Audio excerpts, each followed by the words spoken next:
Okay, it is Sunday the 4th. It is constantly raining, and yeah, it's constantly raining. It is excellent apple scab weather. Where are we now? We are moving in from the pink to the bloom, or into the full-on bloom stage. And then this is the time when we will begin to move away from definitely the group 9s. And if you still have a dodine or a psyllid left, now's the time to put it on. Other than that, we're going to be moving into some of the others. I might even start to recommend the group 3s.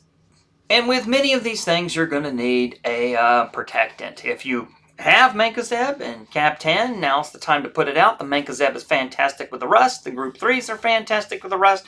But if you don't have those and you have to mix something in there or you're going to run out, use a biopesticide. The single site fungicides that you should be putting on in this massive rain period will do all of the work. But as is mentioned, many of these things require a protectant to go in with them. If you can't buy or have mancozeb or Captan, pick a liquid biological. I'll mention a couple of the different types of products that we have out there and some of the ones that I have been spraying today. Spraying in the rain or UVing in the rain. That's how I make the UV work, is doing it when the ascospores are germinating by zapping them as they are attempting germinating over the wet leaf surface. So it's miserable, but it's how we can make that UV move along. All right, tight cluster to bloom. This is where we are now. Greater than 15% of ejection or 5 days of rain. Seems to be what we have now. If you still have the psyllid, use it. If you don't, I'm recommending the group 3s. Great against rust, not so strong against powdery mildew. Well, some of them are. We'll talk about those in a minute. But for the most part, the ones you want to use now are the ones that are really good against apple scab. We'll show some products in a bit. Dodine and psyllid is great. If you still haven't a use left, you only get 2, or not great, but you can go all the way to paddlefall. Work really well on apple scab, but don't do so much on the other diseases. The group 3s are great because they will get a little bit of mildew, they'll get some rust, and they'll get apple scab pretty hard at these times. If it's less than, you can just keep covering with protectants. I don't think anyone's going to have a less than. If you need a protectant to include with your single site, I recommend any of the liquid ones, the Double Nickel LC, Eco Swing, Stargus. They've all been around for years. Formulation is fantastic and easy to use. If Mara is out there, I've also enjoyed using that one as well. Liquid formulations are easy to use as well.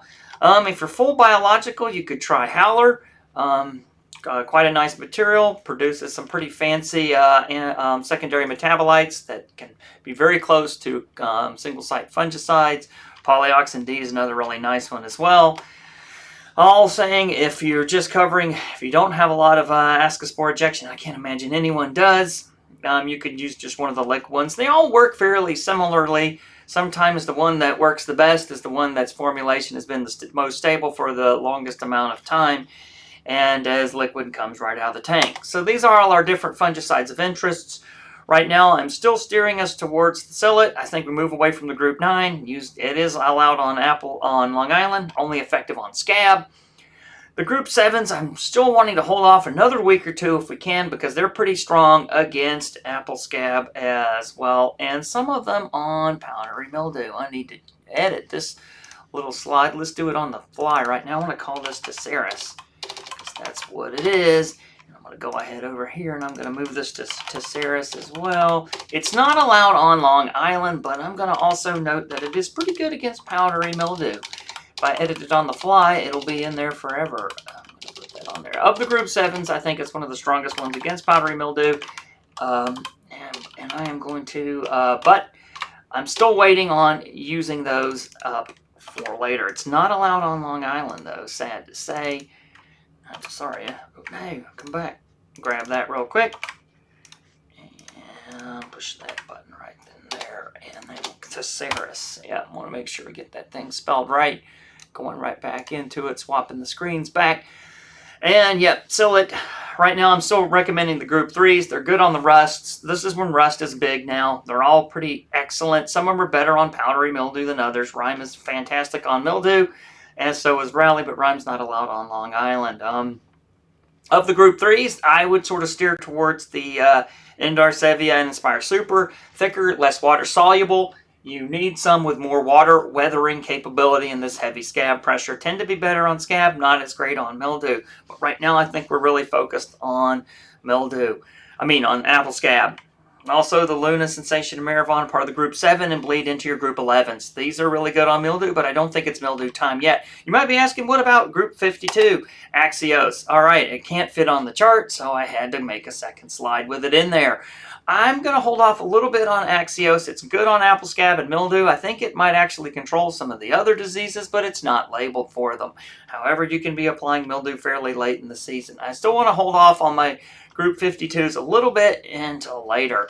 And that's where we're at with apple scab. We'll look at the forecast briefly. And I want to move on to fire blight. Where are we now? We're past into the pre-bloom in pink. I think we're already in the plate, at least king in most places in the state, if not full. The SARS should have already gone on. The ProHex already gone on until we get to the petal fall. Right now we're talking about antibiotics and biologicals going in at bloom. And we'll see what it looks like. We want to avoid this blossom blight, which will end up leading to our shoot blight that we hope we don't have. I hope it is a cold post-bloom season so that we don't have a big shoot blight phase and we can kind of move through this. However, I do see some 70-degree days coming up. Always use consultants, extension alerts from your local CCE groups or your own disease model forecast. Look at them all yourself. You should be able to get through bloom. I think it's going to be a quicker bloom, not a prolonged one with the warmer weather. Should be able to get to petal fall pretty well with about 3 applications. All you really need is one well-timed application. Always use common sense with your consultant or your CCE specialist alerts.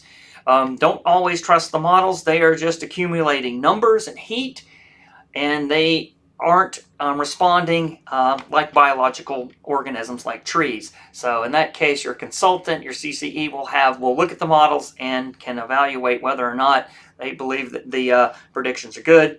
The models are just computers and they're just ticking off boxes. But that's why we look at some of the nuances in the region. Okay, how they work. Forecasting will predict blossom blight and risk and infection periods, and they'll accumulate these like I said, just like a robot, pop, pop, pop. But you want to look at thinking about these dynamically with your cultivars and your areas and the amount of rain and the other factors that are going on alongside. We want to avoid blossom blight. How can you tell if you have blossom blight? If we see the ooze droplet round around on the pedestal, that's blossom blight. If the flower looks dead and you wonder if that natural thinning, give it a slight tug. If it falls off in your hand, natural thinning. If it stays tight and looks black down in the floral cup, you could be having early developing blossom blight. They'll also kind of have an orangish cast and turn a little black around the pedestal. The models will help you kind of track the development of shoot blight, but it's hard to tell how it occurs. Usually it's occurring from blossom blight and it's a matter of the bacteria moving through the tissues. But always using the models is the best practice for avoiding any antibiotic resistance, and they use heat and moisture. We talked about them last time. We have 2 different models in there. We have the Cougar Blight Logic, all up to date with the newest information out of Washington State, and then we have the Epiphytic Infection Potential, which is out of West Virginia and Maryland, which is very similar to the Mary Blight. We all have them in our NUA and our CC weather data for the hour. And they're all fairly fully automated with limited user input. You can find them here at nua.cornell.edu Fire Blight, and our thresholds around 100 or over for streptomycin or kasugamycin, and 40 to 70 for the biologicals if you need it. As it gets really hot, you're always going to have higher than 40 or 70. What does that translate into for the Cougar Blight 4-day degree hours? You can almost multiply the EIPs by about 4 to get something fairly similar to for the Cougar Blight threshold. So about 400 to 500 hits that extreme, and less than that will hit, looks like under 500 will hit your sort of high risk periods. So streptomycin resistance is still pretty rare in the state. We're doing a good job of managing it, knocking it down when it comes up, so you can use it if you don't have resistance. 24 ounces per acre to the 100, that's for the 17% formulations. The 50% formulation is going to be more closer to 8 ounces per acre per 100 gallons. Kasugamycin, if you can get one in there, if you have 2 high risk periods, it doesn't hurt to put one onto that. Put that on the second or third. The label actually used to say not to put it on as the first one. If you have no other choice, I guess you put a different antibiotic on first and then come back with that one during the real high risk periods. Also, this is not a bad one to save for the very end of it, right towards the petal fall, particularly if you have varieties like the Snapdragon or Fuji or any of the others that get blister spot, because that kasugamycin close to that petal fall will pick up some of the Pseudomonas that cause blister spot. If you don't have any, if you're going antibiotic or non-antibiotic or organic, tons of biopesticide defense inducers and low MCE products. The top performer across the entire country and just about everywhere I know is the Aureobasidium Blossom Protect. Highly effective, does a little bit of blocking the hole, and looks like it has a strong defense response as well. It doesn't actually kill the fire blight bacteria in the flower, but it can be really effective. You want to get it on a couple of days, around sort of 60 to 100 during wet weather bloom. Use the best forecasts. And that's where we are today, moving through the antibiotics and biologicals. And what I want to do now is switch over and look at the forecasts themselves. A nice little shot of the Axios label, showing that it is only for apple scab and powdery mildew. And you can go to the top and take a look at that and see that no restrictions on Long Island. So please use. But maybe wait another week or two and I'll put some stuff out. Speaking of Long Island, we're into Long Island scab. Let's take a look and see what we got. I'll make it a little bigger. It's awful on Riverhead. It's just constant raining, and we had a little bit of break yesterday for those folks on Long Island, but now you're into 9, 9, 1, 1. You're at the end. Everything is going to be blasting out in this apple scab infection event. You can see you're at 99% maturity, cumulative discharge 99%. It is an absolute mess, and this is one long continuous wetting period, moving into, almost inch and a half of rain. Everything will be washed off going into this. If you can get down there in the middle, I don't think you probably have any psyllids left, but this is where I'd recommend that Sevia Inspire Super, those heavy punching power group 3 fungicides that can really get this scab and clean it up. If you can get in the middle of it, somehow it's not raining too much or there's a break in the rain, even though it just says it's a constant rain, get one of those in there and get your kickback and protect for it for the rest of the week. Let's move into the Hudson Valley and see how dark things look in there.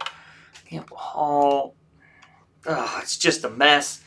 Lots of rain. Similarly, over an inch and a half of rain. And it's just doling out little bits of ascospore discharge because we're at the end. This is the big one. You want to go in full ham. If you can get in there again, I'm going group 3. Get that rust. Get some mildew in there. You're into bloom. It's a good time.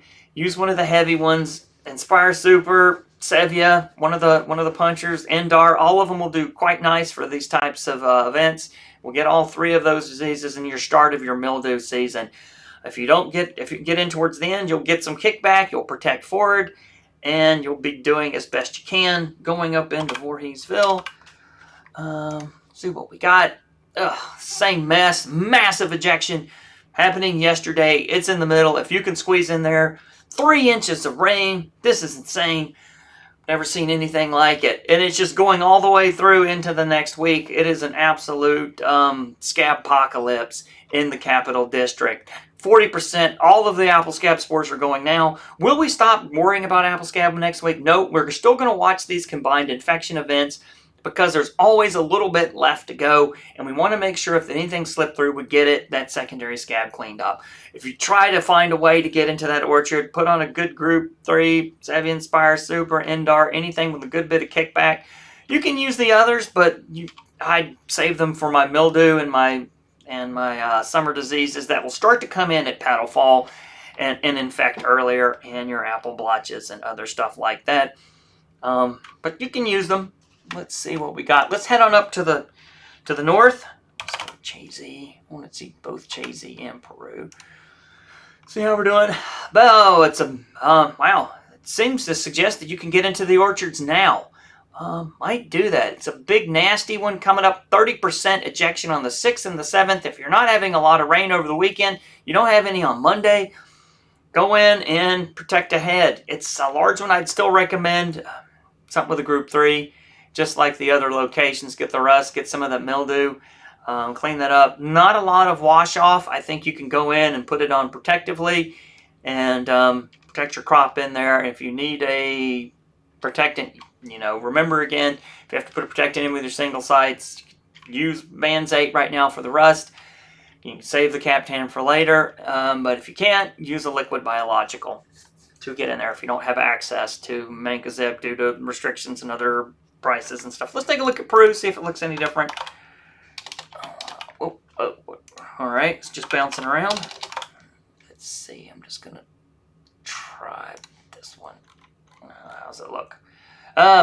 Peru's different. It's just an absolute scab apocalypse. It's going on now. You're not going to be able to get a break in the wearing, but if you can, anytime you see yes, combine, that means there's going to be a 12 to 24 hour gap in the rain, allowing you to come in, hopefully around the 5th, and put on an application of one of those group 3 strong single-site fungicides with a protectant.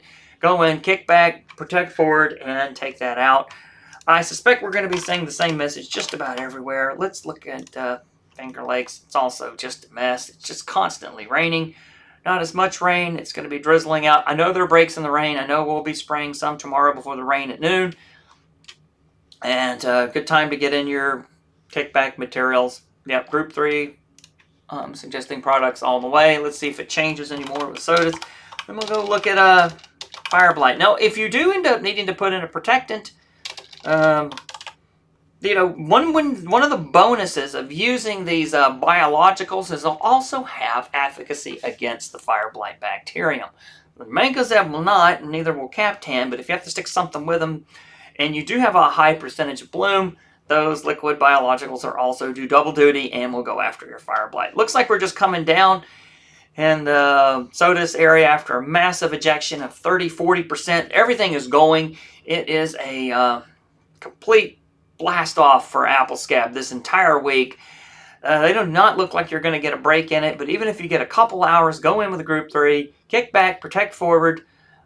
Same products as well. If you're deep in the bloom, go ahead and include your liquid biological in there and get a little bit of fire blight with it as well. Let's see what we have in the Appleton region. Same mess. Everything. It's looks like in the Niagara region, they're still going to have a little more chance for some ejections next week. We're not at the end. It's not a complete ejection blast off, but same. It's just constant. Yes, combine, yes, combine. Every time you see the word combine, that means you're getting a break in the rain that you can go in there with a Group 3 and Mancozeb or whatever and recover. If you have rust, stick to Mancozeb. If you have fire blight, put a liquid biological in there with your mandatory protectant to be included with your single site. I'm going to swing around and we're going to go ahead and just start here with fire blight. Let's start in Appleton North. What's it look like? It says it's clean. It says First Blossom Day is open. It's really cold. You're doing well. I would go with the Manzate this week because you will probably go into bloom or you will have bloom, but it's nice and cool for the week. Let's see, going into the middle of the state, let's go back to Williamson, see how we're doing there. We're coming off of a big infection. It was warm on Friday. We're moving into some cold weather.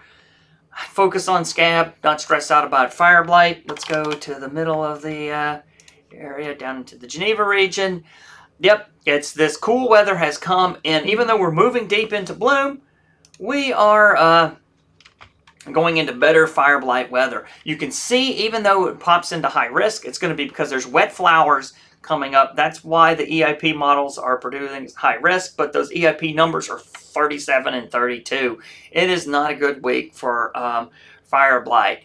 In my own inoculated trials, I'll try to be pushing closer to the weekend just so that I can make sure to take advantage of hot weather. I need a lot of fire blight pressure so that I can tell you which products perform well under intense conditions. Fortunately for the grower, you're coming down into a fire blight lull. This might be an easy bloom. Let's peek over at Voorheesville and see how they're doing with fire blight. Yep, they're coming into some easy weather as well. Friday was particularly nasty. Now you're coming in. If you were worried about an infection on Friday and you don't have a lot of rust, that liquid biological that you would put in with your single site fungicide for the scab will do a little bit of double duty and give you a little bit, maybe some cleanup if you had some populations that are still expanding on your flowers. It's coming into some cold weather. That cold weather at night drops all of the risk predictions down. And it's going to be, looks like an easy week for fire blight. Let's go to Chazy, and then we'll head to the We look at easy fire blight. Yep, you probably have a couple open flowers. Don't need to stress it at all. Don't need to worry about making a lot of strep sprays. Let's go to check Peru. Fun. Same. No big worries. Let's go down the Hudson Valley. Got to be getting closer to the end of bloom. Yep. Oh, unfortunately for the Hudson Valley, you are in the thick of it. If you are getting in the middle of this big rain period and you're going to include a protectant in there and you don't have rust, maybe use one of the biological materials, Stargus, Double Nickel, Eco Swing. Those types of things will end up also going after your bacteria populations as well. Particularly use any one of the liquid biologicals that also has fire blight on the label and get a little bit of extra fire blight control. You're going into a cool rest of the week. Should be approaching the end of bloom soon, hopefully. Let's go check out Riverhead. I got over at Riverhead. And finally, let's see, an easy week in Riverhead for bloom as well as you approach petal fall, going in with some cold weather. TRVs are in the hundreds. EIPs are down in the 39s. Low, moderate risk. That's just because you still have flowers on the trees and there's wet weather. But the cooling at night is dropping those risks down to an all-time low. And with that, we will see you midweek to take a look at what fire blight might look like for the end of the season and what the weekend could be telling us about apple scab. Hopefully, we're getting towards the end of the heavy parts of the scab season, but we'll need to stay vigilant. All right, see ya.